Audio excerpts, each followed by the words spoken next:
인생을 살아가면서 정말 이 나라가 희망이 없다라고 느꼈을 때가 언제인가요? 제가 어렸을 적에 좀 충격을 받은 사건이 무엇이었냐면 초등학생 때였던 것 같은데 경찰이 죄를 지었다는 이야기를 들었을 때 굉장한 충격을 받았던 것 같아요. 그 당시에 선망의 대상이었던 경찰 아저씨가 우리를 늘 지켜줄 것만 같았고 올바른 삶을 살 것 같았던 그 경찰 아저씨가 뉴스에 나와서 범죄를 행했다는 소식이 저에게 그 당시에 엄청난 충격을 주었던 것 같아요. 시간이 지나도 조금 충격적인 그런 내용들이 있다면 그것은 법을 담당하고 있는 사람들이 그 법을 어겼다라는 소식을 들었을 때 저는 정말 이 나라가 무너지고 있구나라는 것을 이제 느끼게 됩니다. 오늘은 불의한 재판관과 과부에 대한 이야기입니다. 우리는 성경을 읽을 때 그 성경 내용, 우리가 읽고자 하는 그 내용만 읽어서는 안 되고 전후에 어떤 내용들이 있는지에 대해서 조금 살펴봐야 하는데 오늘 읽은 18장의 말씀 전에 17장에는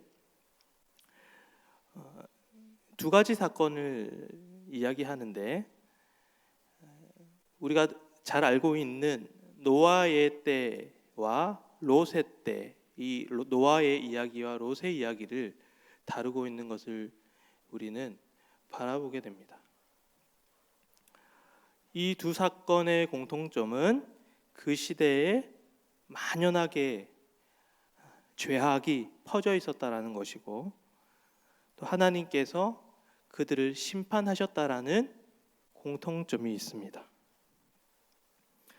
예수님은 이 노아의 때와 같이 또 롯의 때와 같이 그리스도의 심판이 이제 곧 임하게 될 것이라는 이야기를 하시고 오늘 본문을 이야기하고 있습니다.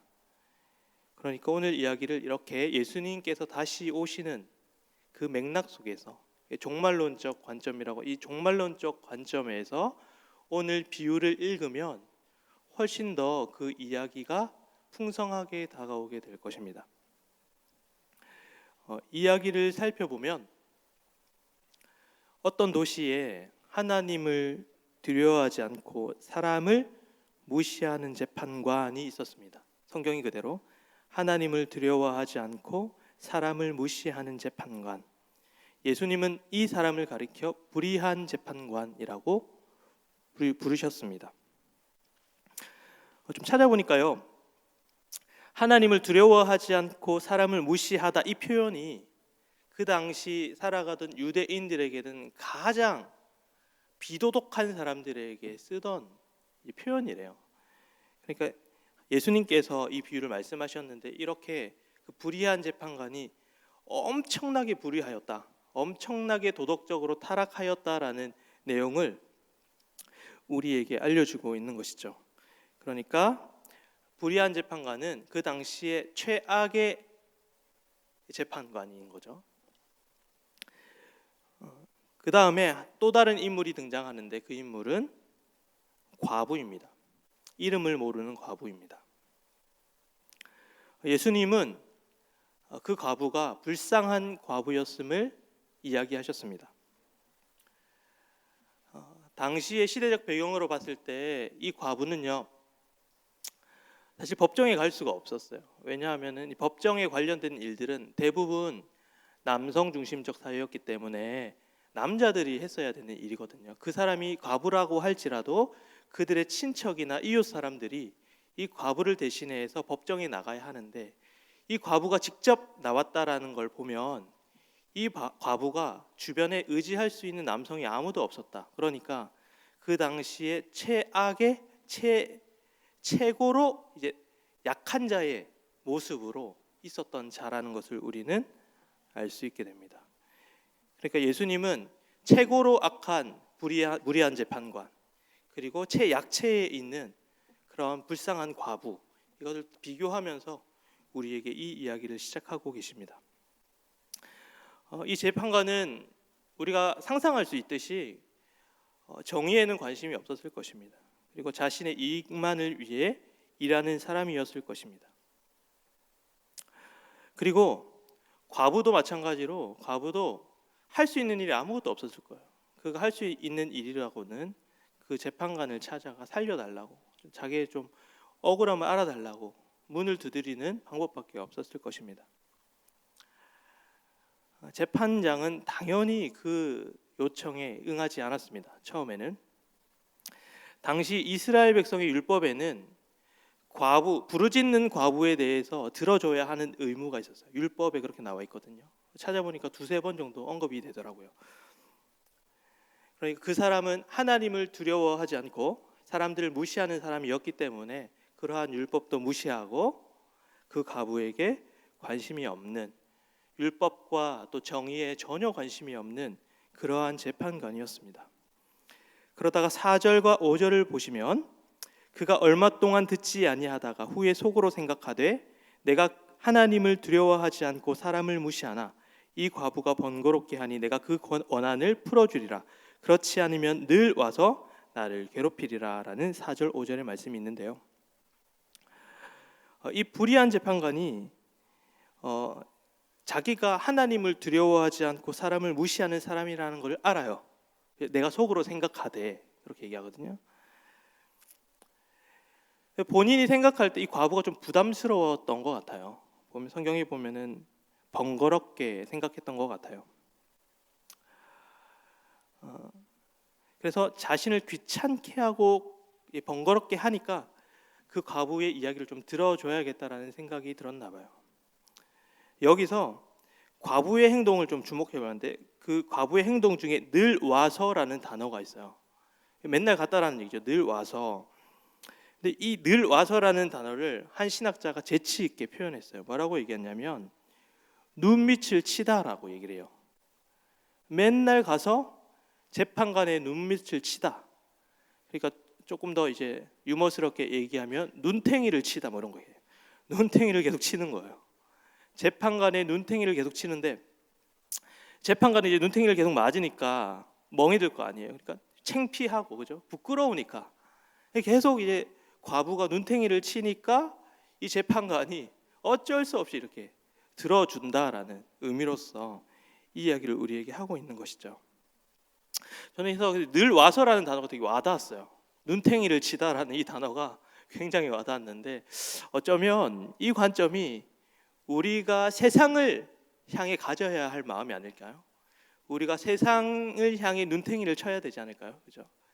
계속해서 세상을 번거롭게 하고, 표현대로 번거롭게 하고 눈탱이를 쳐서 그들의 마음들을 자꾸만 번거롭게 만드는 것, 그리고 우리가 사단의 눈탱이를 쳐서 사단을 번거롭게 하는 것, 이것이 우리의 사명이 아닐까라는 생각이 들었습니다. 그래서 이 재판관은요, 과부가 불쌍해서 또는 공의로워서 이 얘기를 들어준 것이 아니라 자기가 귀찮아서 그리고 번거로워서 재판관은 과부의 이야기를 들어줬다라는 것을 우리는 알 수 있게 됩니다. 많은 분들은 이 비유에 대해서 생각할 때 재판관과, 이 불의한 재판관과 하나님을 비교해서 이제 생각할 때가 많은 것 같아요.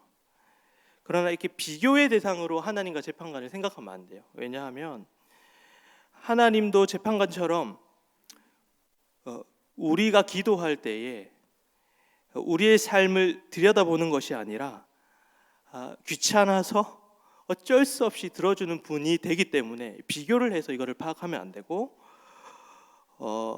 우리는 이거를 대조해서 파악해야 된다는 것이죠. 주변에 많은 분들 중에 자신의 원한을 하나님한테 얘기하죠. 그러니까 3년, 5년, 10년이고 계속 이야기를 하는데 그럼에도 불구하고 그 원한이 풀리지 않는 사람들도 있잖아요. 그죠? 그 원한이 풀리지 않는 사람, 만약 그걸 비교의 관점에서 본다면 하나님은 그 불의한 재판관보다 더 불의한 분이 되는 거죠. 그런 의미에서 이걸 비교의 대상으로 이 본문을 볼 게 아니라 대조의 대상으로 본다면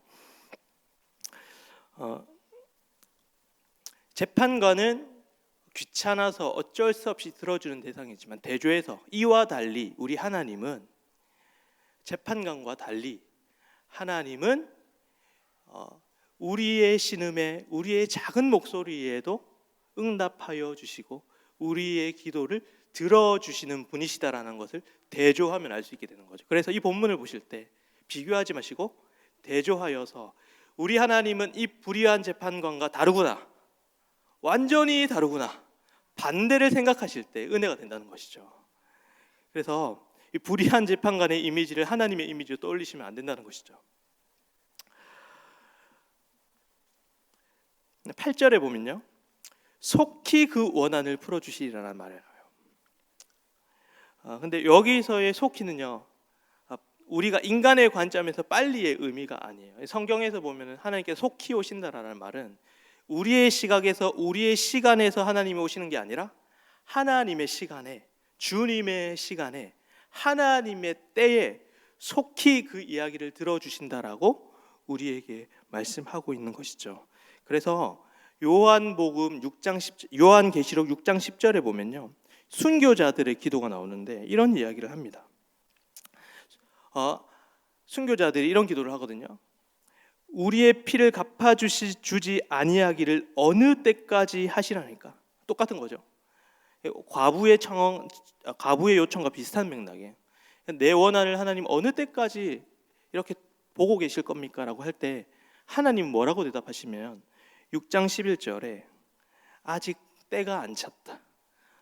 그 너희들 중에 너희의 동족들과 형제들이 조금 더 순교를 당해야 된다라고 이야기를 하고 있는 것을 우리는 바라보게 되는 것이죠.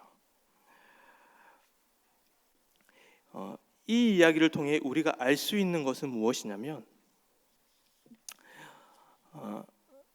하나님은 우리의 고난과 원한을 우리가 원하는 때에 없애주시는 분이 아니라는 거예요. 그러나 그럼에도 불구하고 하나님은 그 기도를 들어주시기에 우리는 끝까지 인내하고 기도해야 한다는 것이죠. 다시 한 번 더 말씀드리면 하나님은 우리가 원하는 때에 그 고난과 원한을 풀어주시지 않지만 그럼에도 불구하고 하나님 반드시 그 기도를 들어주시는 분이시기에 우리는 끝까지 기도해야 한다는 것이죠. 그래서 저는 이걸 조금 더 제 식대로 표현을 한번 생각해 봤어요. 그래서 우리는 보통 기도를 하거나 하나님 앞에 우리의 원한이 사라지게 되는 게 포인트잖아요. 그죠? 우리의 원한을 사라지게 해주세요. 우리의 고통을 사라지게 해주세요. 그런데 이 본문의 중심에는 그 원한을 풀어주는 것에 포인트가 있는 것이 아니라 하나님이 내 기도에 들어주심에 포인트가 있는 것이죠. 그렇다면 우리에게 정말 중요한 것은 무엇이냐면 우리가 고난의 실제와 부재, 우리에게 있는 고난과 원한, 그것의 실제와 부재에 초점을 갖는 것이 아니라 우리는 하나님의 임재와 부재에 포커스를 맞춰야 된다는 거예요. 아멘이십니까? 우리는 늘 우리 중심적으로 우리에게 있는 고난이 있고 없고에 포커스를 맞추지만 여기서 말하는 재판관 비유를 통해 우리가 알 수 있는 사실은 무엇이냐면 우리는 하나님의 임재와 부재에 포커스를 맞춰야 된다는 것이죠. 우리가 하나님의 임재와 부재에 포커스를 맞출 때 그 고난을 이겨낼 수 있는 것이죠.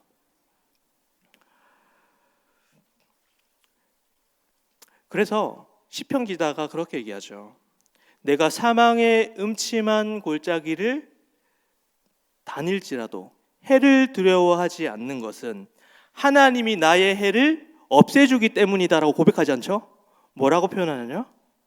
주께서 나와 함께 하심이라고 고백하는 것이죠.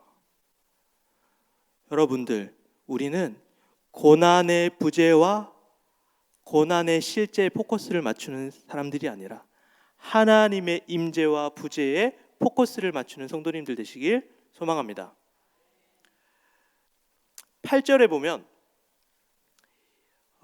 인자가 올 때에 세상에서 믿음을 보겠느냐라고 표현을 합니다. 예수님은 우리에게 예수님 자신이 이 세상에 다시 오실 때까지 믿음을 지킬 것을 우리에게 이야기하고 있는 말씀인데요. 여기서의 믿음은 예수 그리스도를 믿는 믿음이라기보다 환난 가운데서도 영원한 하나님 나라를 바라보며 살아갈 수 있도록 하는 믿음이에요. 그러니까 우리가 예수를 믿지 않았을 때 예수를 믿는 그 믿음이 아니라 도리어 예수를 믿고 나서 그 예수 그리스도의 다시 오심을 기다리는 그 장래의 영광을 바라보는 그 장래에 우리에게 역사할 그 하나님 나라를 소망하는 그 믿음을 이야기를 하는 것이죠. 그래서 저는 이 메시지를 통해 또 한 번의 좀 중요한 교훈을 얻게 되었는데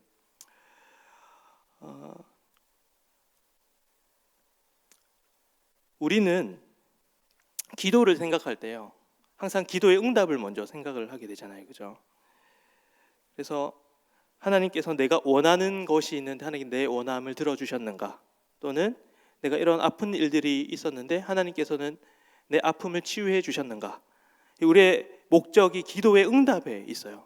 그런데 오늘 이 하나님의 다시 예수 그리스도의 다시 오심의 관점에서 기도를 다시 생각할 때 어떤 전환이 일어나냐면 우리가 언제까지 기도해야 되냐면 우리가 기도에 응답 받을 때까지 기도하는 것이 아니라 우리는 예수 그리스도께서 다시 오실 때까지 기도해야 된다는 것이죠.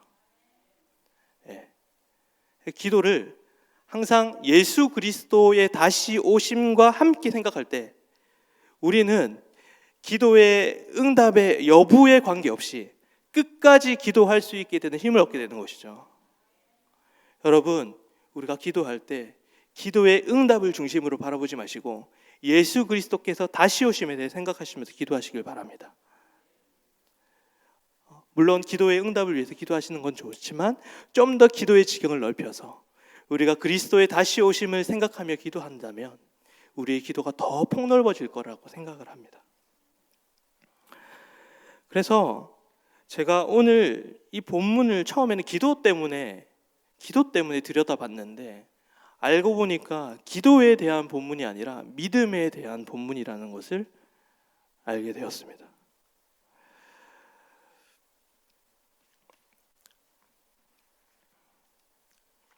우리가 살아갈 때 믿음에 대해서 생각할 때 보통 이제 많은 오해를 하시는 게 믿음은 이제 천국 티켓이 이제 내가 천국 티켓을 가지고 있으니까 이제 아무렇게나 살아도 된다라는 의미에서의 믿음을 좀 생각해서 문제가 많이 됐던 기억이 있어요.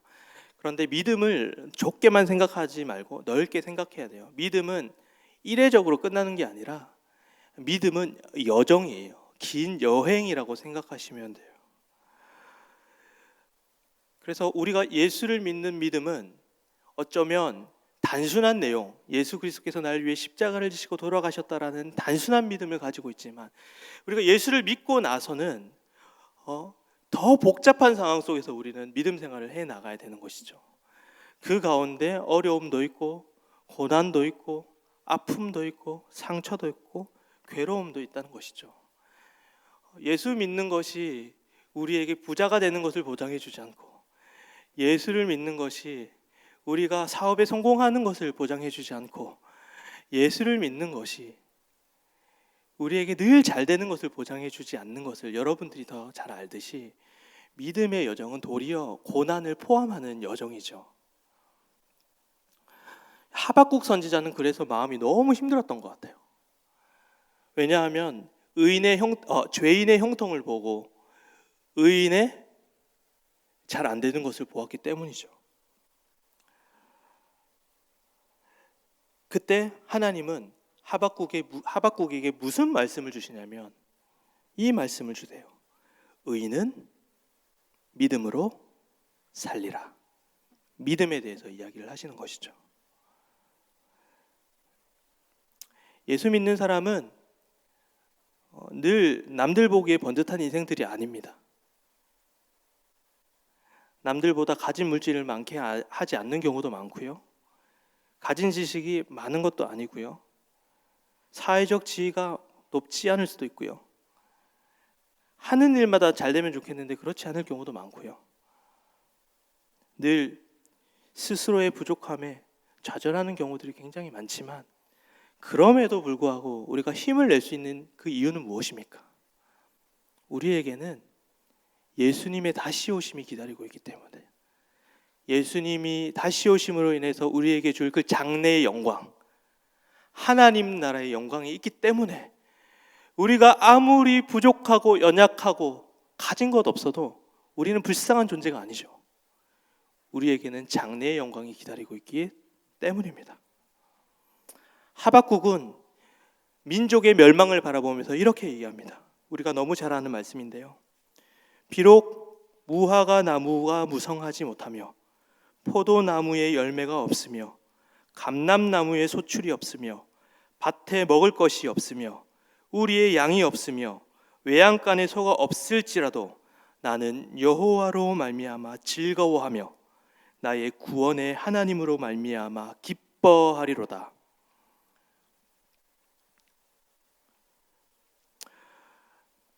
하박국과 과부는 동일하게 어려운 상황에 처해 있습니다. 그죠? 과부는 과부의 그 천한 지위를 가지고 그 당시 굉장히 상위층에 있었던 재판관에게 나아갑니다. 하박국 선지자는요, 우리와 좀 달랐을 거예요. 하나님을 이해하는 방식이. 아마 하박국 선지자는 하나님을 왕으로, 하나님을 높으신 분으로 생각하시면서 자신은 백성이고 하나님을 왕, 백성과 왕의 위치로서 하나님을 찾아갔을 거예요. 과부는 높이 있는, 낮은 위치에서 높이 있는 재판관을 찾아갔고, 하박국은 백성과 왕의 신분으로 왕을 찾아갔고, 우리는 하나님을 어떤 신분으로 찾아갑니까? 우리는 그와 비교할 수 없는 자녀됨의 신분을 가지고 하나님 앞에 나아갈 수 있습니다. 그런데 그 과부의 심정도 없고 하박국의 마음도 없고 자녀가 되었음에도 불구하고 그 자녀됨의 권세를 누리지를 못하는 거예요. 그게 우리의 모습 아닙니까? 시도 때도 없이 주님을 찾을 수 있고, 구약 시대는 늘 절차들이 많고 양을 잡고 율법을 지켜내고 이런 가정 가운데 복잡한 절차를 밟아가며 하나님 앞에 나아갔지. 우리는 그리스도의 이름으로 나아가면 언제나 어디서나 시간과 장소에 상관없이 나아갈 수 있는데, 우리는 이 자녀됨의 권세를 조금도 누리지 못하고 있는 것이 우리들의 모습입니다. 하나님 보시기에 어떨까요?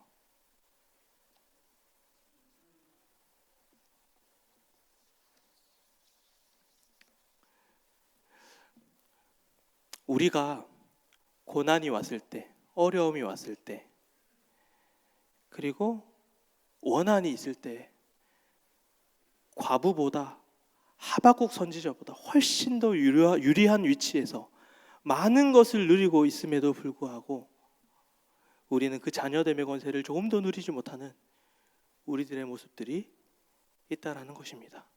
우리는 하나님의 자녀입니다.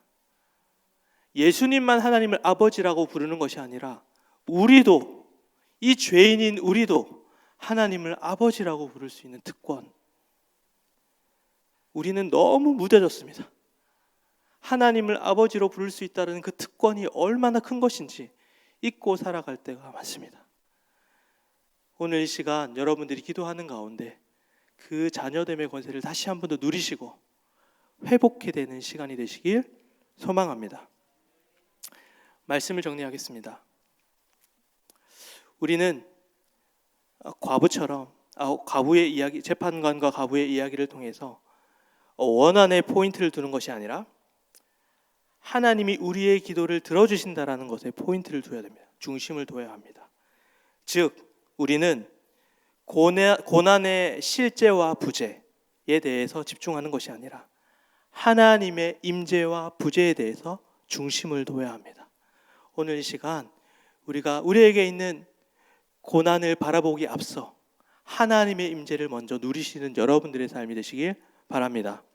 두 번째로, 하나님은 속히 그 원한을 풀어주실 거라고 말씀하십니다. 속히는 우리가 얘기하는 빨리가 아니라 하나님의 때를 의미하는 것입니다. 그렇기 때문에 우리는 기도할 때 내가 응답을 받았는지 안 받았는지에 대해서 포커스를 맞추는 것이 아니라, 그것으로 내가 기도의 목적을 삼는 것이 아니라, 주님 다시 오실 때까지 나는 기도해야 한다는 마음을 가지고 그 종말을 바라보시면서 끝까지 기도하시는 여러분들의 삶이 되시길 소망합니다. 마지막으로, 우리는 하나님의 자녀입니다. 과부는 자녀가 아니었음에도 끝까지 끊임없이 그 재판관을 찾아갔습니다. 하박국도 백성의 신분으로 하나님을 찾고 기뻐했습니다. 하지만 자녀된 우리는 어떤가요? 우리가 이 시간 기도함을 통해서 우리가 하나님의 자녀로서의 권세를 가지고 주님 앞에 나아갔으면 좋겠습니다. 우리 함께 찬양하시겠습니다.